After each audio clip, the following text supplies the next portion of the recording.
Okay, so as some of you may know, I actually don't need these headphones because we're not listening to anything. So, alright, let's not even cut that out. Or maybe we'll cut that out. Some of you may know we decided to start 2020 with a fitness challenge, and not a 12-week challenge, 10-week challenge, 8-week challenge, but a 40-week challenge. We're calling it 40 pounds in 40 weeks. The goal is to go up a pound a week for 40 weeks. That'll take us right through till October. Then that'll give us time to, obviously when you're putting on weight, it's not all going to be good weight. So in October, that will give us time to try and aggressively shred down a little bit in case we have to do any beach days in summer because, Australia. So today was the first day. Obviously it's New Year's Day, 1st of the 1st, 2020. We went to the gym, weighed ourselves. Now, the weigh-in's probably not as low as it could/should have been. I did just have a week away during Christmas where, I still went to the gym, but I didn't eat as well as I would normally eat. There was a lot of snacks, there was a lot of desserts, there was drinking most days. Then we come back, obviously last night, New Year's Eve, didn't eat as well as I should. There was snacks, there was a lot of drinking. So the weight may be a little higher than it should be, which actually makes things more difficult because that's, if we do have any temporary weight that we're carrying from, a week of bad food and a night of drinking, we're going to lose that naturally just when we get back on diet and stuff. So that means it's actually a little bit more weight than we need to put on. But, is what it is. In an attempt to keep ourselves honest, we're holding ourselves accountable. We're doing a weigh-in every week on Wednesday when I go to the gym. Some days that'll be first thing in the morning, some days that'll be the last thing at night. Now your weight can fluctuate a little bit, and I would like to be able to weigh myself at the same time every day, but I am a shift worker, so I can't do that. So we're just gonna do the best with what we can. Every time I don't make weight, so every week I haven't put on that 1 pound, we are going to do a giveaway on Twitch. The way that's going to work is if you are subscribed, you will go into a hat, pull subscriber's name out of the hat. That person will get gift subs for their favourite channel. Now, if they're a streamer themselves, those gift subs can be for their channel too. The way we're going to figure out how many we're going to give away, it's going to be how many pounds short are we of our target. So say it's week 10 and we're supposed to have put on 10 pounds, but we've only put on 8 pounds. We'll say that's 2 pounds that we're missing by. And we're going to multiply that by our open tier 1 sub slots. So you get more sub slots the more subscribers you have. So, it is an attempt, for me to get more subscribers because there is potential for you as a subscriber to multiply the subs you're getting and stuff like that. Like, I'm not going to lie. I want you to sub to me so we unlock more slots, so then I potentially have to give away more. It could end up costing me in the long run if that happens, but whatever. So we have 3 tier 1 sub slots open at the moment. So if I miss it by 1 pound, that's 3 gift subs to your favourite channel.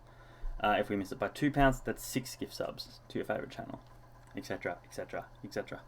I'm sure you guys can figure out the math. Now, I said we went to the gym, I said we weighed in. Now, I do have a photo of the weigh-in if anyone, does not believe me. But we weighed in at 93 kilos flat. Now, 93 kilos flat is as close to 205 pounds flat as you can get. It's like 205.1 pounds. So we're going to say our weigh-in here, week 0, just up in the top corner here. Week 0, we don't have a target for week 0, obviously. But our actual weight is 205 pounds. That makes our goal weight 245 pounds. For those of you who don't do pounds and would prefer kilos, that means we're going from 93 kilos to 111 kilos. That is a massive jump. Massive jump. Now, if you can't in your head visualize what that looks like, I've got some photos to play that you can follow along with here.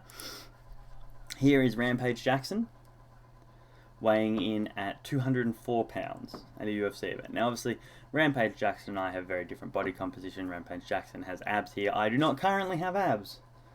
I have had abs once upon a time, but not currently. And I don't see me getting them this year while I'm trying to put on weight.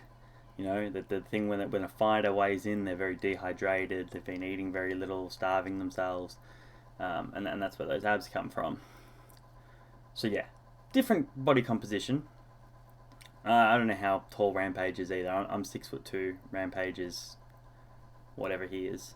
Let's say he's 6'2". I don't know. So that's 204. So that's about what I weigh right now. It looks different, but it's about what I weigh right now. Now, I don't have a picture of Rampage at 245. I do have a picture of Rampage at 260, though. This is Rampage Jackson from his most recent fight here at 260 pounds. So, you can see there he's put on 56 pounds. We're only trying to put on 40 pounds. So, it can be done. You can definitely put on that much weight.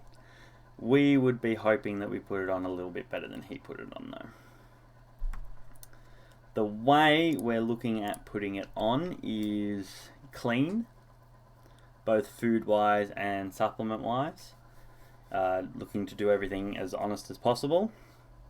I have a metabolic precision cookbook that I'll be using. I'll be doing 4 meals a day from that. 2 post-gym meals and 2 meals that happen outside of that gym window, like far outside.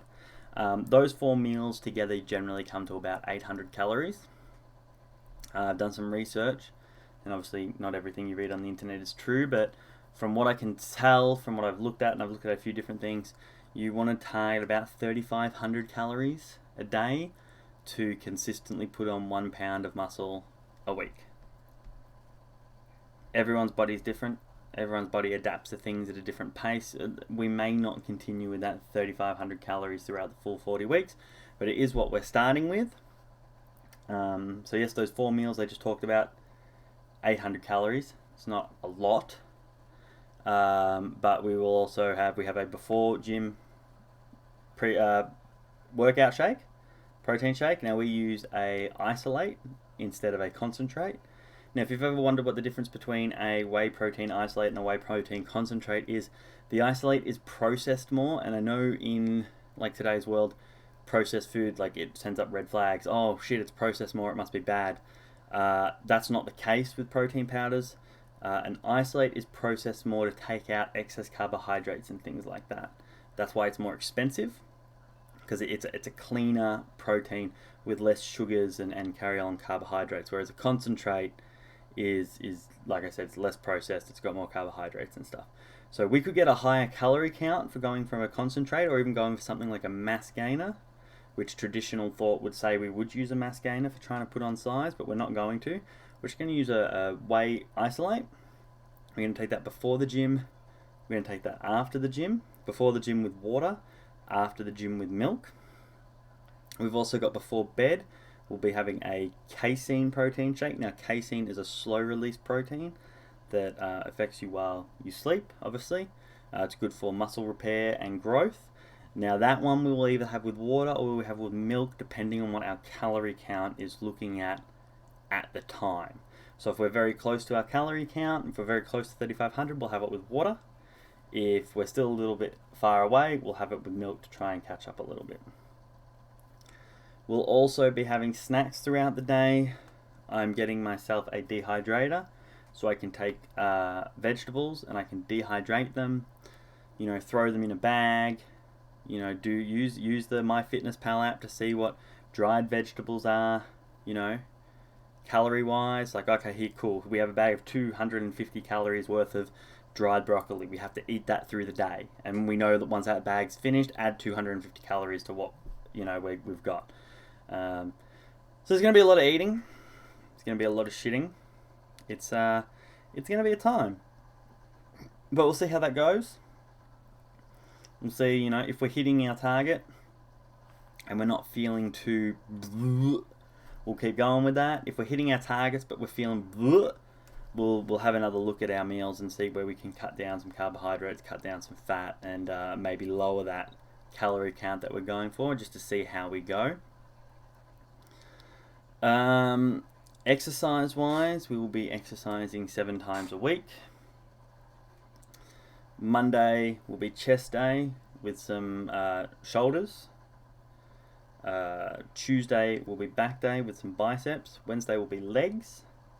Thursday will be chest again with some shoulders, but whereas chest was the main muscle group we were doing on Monday, shoulders will be the main muscle group we're doing on a Thursday. We'll change around, so if we do 4 chest exercises and 2 shoulders, we'll do maybe 2 chest and 4 shoulders, something along those lines. Friday will be the same with back and bis, but reversed. Saturday will be an arm workout. We will work biceps, but we will be focusing triceps because it's the only week that we'll be hitting triceps. Obviously keeping in mind that when you do chest, you do hit your triceps a little bit as a secondary muscle. And then on Sunday, we will be doing light cardio, which is basically just taking my dog for a 45-minute walk. We'll also be doing some core work, just 3-4 different exercises, a few different sets each exercise, just to try and keep our core engaged. And just because we're not going to be able to see our abdominal muscles because we'll be putting on weight, we do want to have abdominal muscles there for when we do our aggressive cut at the end of the year. So that is basically the plan. However, we may have already hit a snag in this plan. Last night at New Year's Eve, I was unlucky enough to get injured. Now, I know people are going to automatically think, oh, drunken injury, etc., etc. Not the case. I was trying to get buzzed into a house party. It was a big, thick gate where you can fit your hand between the poles, and you actually had to fit your hand between the poles to hit the button like this. And you can see I'm grimacing a little bit there. That's because my entire arm is jacked up. So I put my arm through, I hit the button, nothing happens. Put my arm through again, hit the button, nothing happens. Ow. I'm getting a little bit annoyed at this point, so I put my hand through, I smash the button, smash the button. All of a sudden, without warning, which I probably should have been warning because I was buzzing to get in, the gate just starts opening. And there was no room. I had my hand through here. The buzzer was like here. So the buzzer is on a brick wall. So there was no time to react. So all of a sudden the gate just starts crushing, bending my arm back further and further. And obviously you can see your arm can only go so far back. And that was a heavy gate. And it wasn't the most powerful motor in the world. But when my arm was bent like this, I couldn't really do much. Someone was there with the clicker to close the gate for me so I could pull my hand out, but I don't know if they were fucking drunk or high or what the fuck was going on, but they were like deer in the headlights, full-blown deer in the headlights. It took way too long for them to hit this button. And it got to the point where I had actually, my left hand, I was like, all right, he's not going to help. So left hand, I grabbed one of the poles at the gate, and I was ready to I don't know if I was going to be able to do it, but I was in a lot of pain. I was ready to try and rip that gate off its hinges to get it off of me. And then he twigged and closed the gate. So it's probably soft tissue damage. My hand, I'm going to use my other hand to demonstrate, but my hand was bent, and it was bent back further than it's supposed to be bent. So obviously that's all ligaments and stuff like that allow you to do that, and they've been stretched too far. So incredible amount of pain, can't make a fist, can't really grip things, can't open my car door without it hurting, can't twist off bottle tops or anything like that without it hurting. So that's going to make things interesting.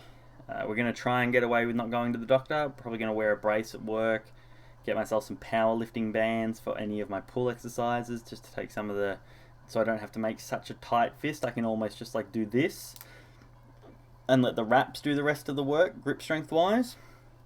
But we are working around it. So what you need to do is you need to go to my Twitch channel and subscribe there so you can be in the running for things. You need to hit that follow and all that shit does that people tell you to do. Nothing will happen if you don't, but I'd prefer that you did. And yeah, every Wednesday I will endeavour to have a new video up. Hopefully we can have like some training montages and shit like that.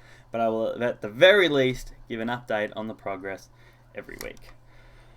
So until Wednesday, see you later. And hopefully when I check in next week, I'll still have 2 arms.